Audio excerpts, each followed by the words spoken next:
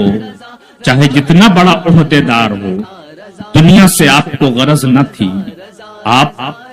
سرکار غوث اعظم رضی اللہ تعالی عنہ کے در کے گدا تھے۔ صدقہ رسول پاک کا جھولی میں ڈال دیں، ہم قادری فقیر ہیں یا غوث المدد۔ آپ کسی دنیا دار کے آگے جھکتے نہیں تھے، آپ بارگاہ غوث اعظم میں استغاثہ کرتے تھے۔ کیوں نہ ہو، سرکار غوث اعظم رضی اللہ تعالیٰ عنہ کی خاص نظر عنایت تھی اس خانوادے کے اوپر۔ یہ علماء اور جن کو اللہ نے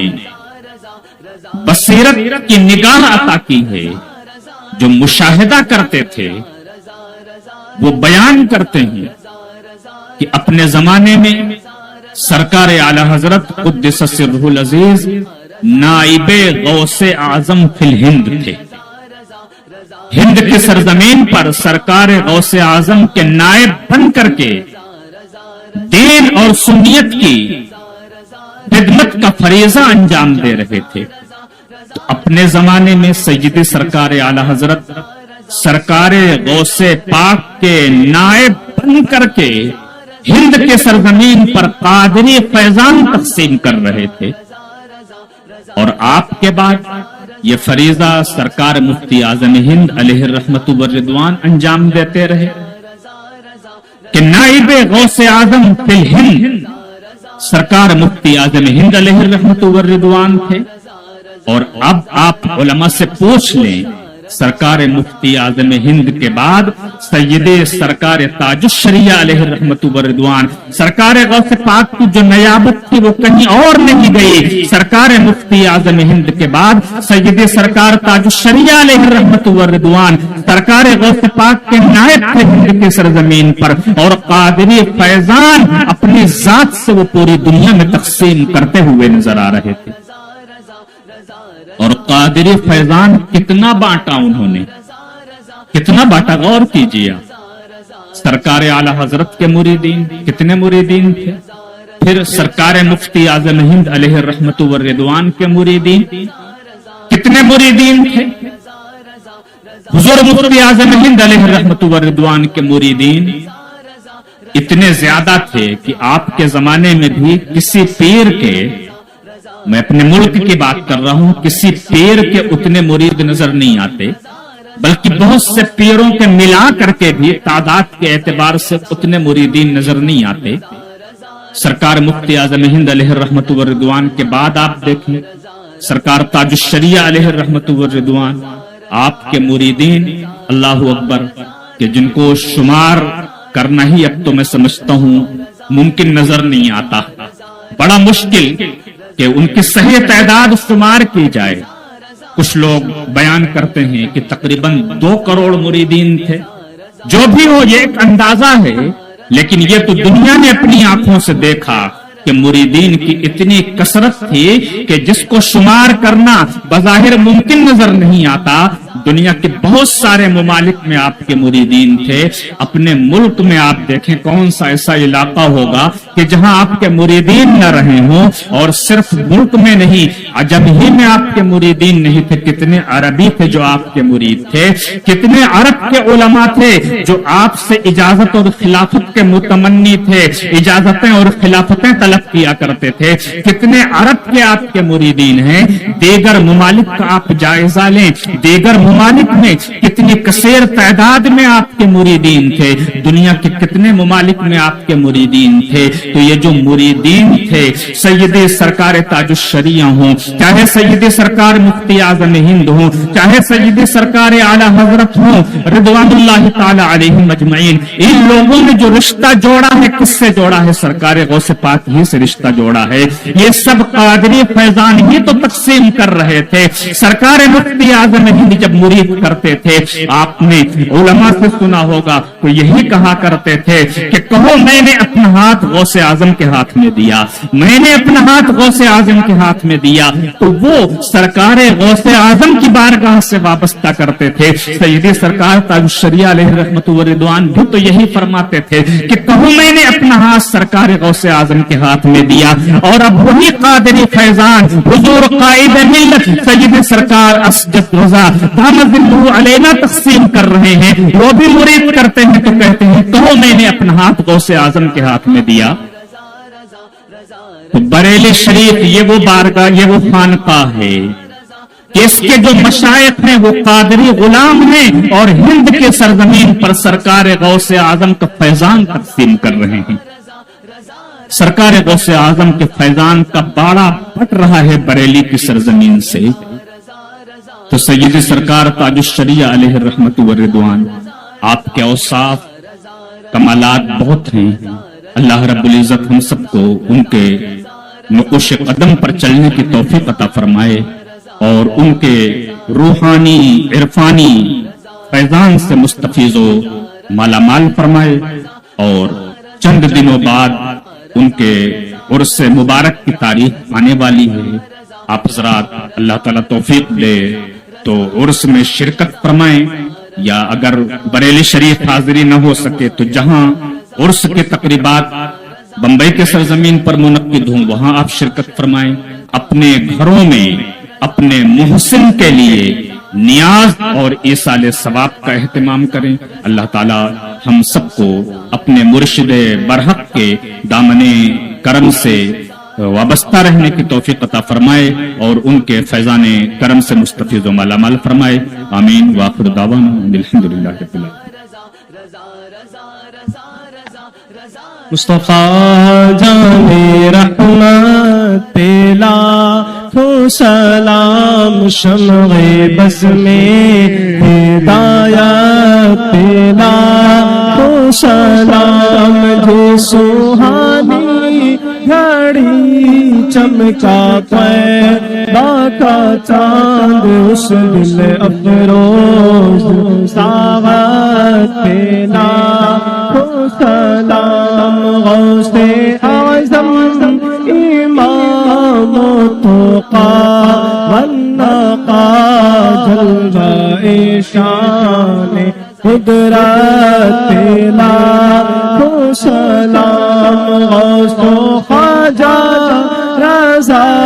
حمید مصطفیٰ، اور تاج شریعت پہ لاکھوں سلام، ڈال دی قلب میں عظمت مصطفیٰ، سیدی اعلی حضرت پہ لاکھوں سلام کاش محشر میں جب ان کی آمد ہو اور بھیجے سب ان کی شوکت پہ لاکھوں سلام مجھ سے خدمت کے قدسی کا گا رضا مجھ سے خدمت کے قدسی کا رضا مصطفیٰ جان رحمت پلا کو سلام شمع بز میں ہدایت پلا کو سلام الصلاة والسلام علیک یا رسول اللہ الصلاة والسلام علیک یا حبیب اللہ وعلی آلک واصحابک یا نور اللہ صلی اللہ تعالی علیک وسلم.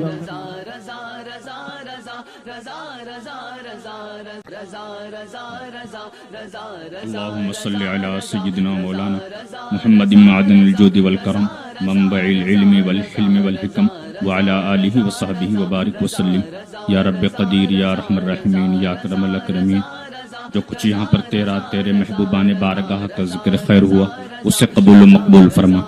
یا رحم الرحمین تمام حاضرین کی حاضری کو قبول فرما، تمام سامعین کی سماعت کو قبول فرما، تمام مدحان کی مدح کو قبول فرما، تمام ذاکرین کے ذکر کو قبول فرما. یا رب قدیر یا رحم الرحمین اس محفل میں شرکت کو ہم سب کے لیے باعث نجات و مغفرت بنا دے. یا رب قدیر یا رحم الرحمین مولا تعالی ہم سب کے تمام گناہ صغائر و کبائر کو اپنے فضل و کرم سے معاف فرما، ہم سب کے تمام خطیات و سیئات کو حسنات میں تبدیل فرما دے. یا رب قدیر یا رحم الرحمین ہم سب کو بزرگان دین کے نقش قدم پر چلنے کی توفیق عطا فرما. یا رحم الرحمین ہم سب کے ایمان کی حفاظت فرما، مسلک اہل سنت و جماعت یعنی مسلک اعلی حضرت پر استقامت عطا فرما. یا رب قدیر یا رحم الرحمین ہم سب کو اعمال صالحہ کی توفیق عطا فرما، کارہائے خیر اور نیکیوں کی توفیق عطا فرما، برائیوں اور گناہوں سے اجتناب کرنے کی توفیق عطا فرما. یا رب قدیر یا رحم الرحمین مولا تعالی ہم میں جو پریشان حال ہیں ان کی پریشانیوں کو دور فرما، جو مقروض ہیں ان کو بار قرض سے نجات عطا فرما، جو بے اولاد ہیں ان کو نیک و صالح اولاد عطا فرما، جو بے روزگار ہیں ان کو جائز و حلال روزگار عطا فرما، جو برسر روزگار ہے مولا انہیں خوب ترقی عطا فرما. یا رحم الرحمین ہم سب کے گھروں میں اپنی رحمتوں اور برکتوں کا نزول فرما،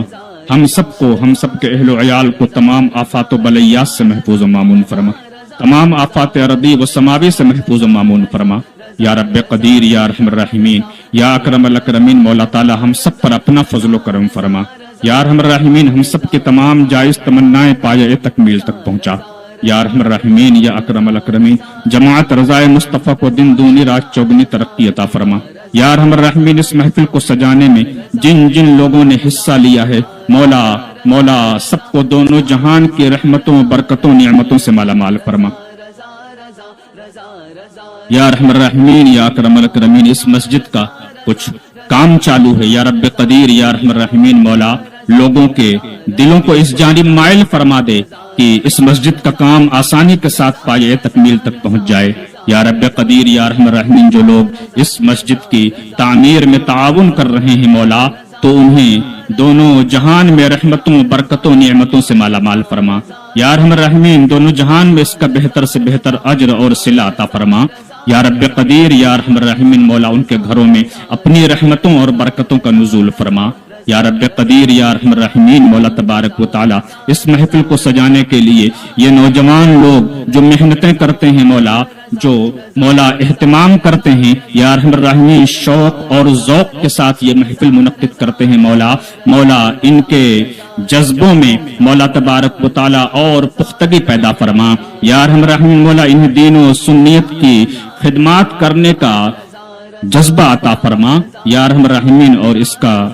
دنیا و آخرت دونوں جہان میں بہتر سے بہتر اجر اور صلہ عطا فرما. یا رب قدیر یا رحم الرحمین مولا ہم سب پر اپنا فضل و کرم فرما. الہی بحق بنی فاطمہ کی برقول ایما کنم خاتمہ اگر دعوتم رد کنی ور قبول منو دست و دامان آل رسول ان اللہ و ملائکتہ یصلون علی النبی یا ایہا الذین آمنوا صلوا علیہ وسلموا تسلیما. اللہم صلی علی سیدنا مولانا محمد وعلى آل سيدنا مولانا محمد مبارک وسلم صلاۃ وسلاما علیک یا رسول اللہ صلی اللہ تعالی علیہ وسلم سبحان ربک رب العزۃ عما یصفون وسلام علی المرسلین والحمد للہ رب العالمین.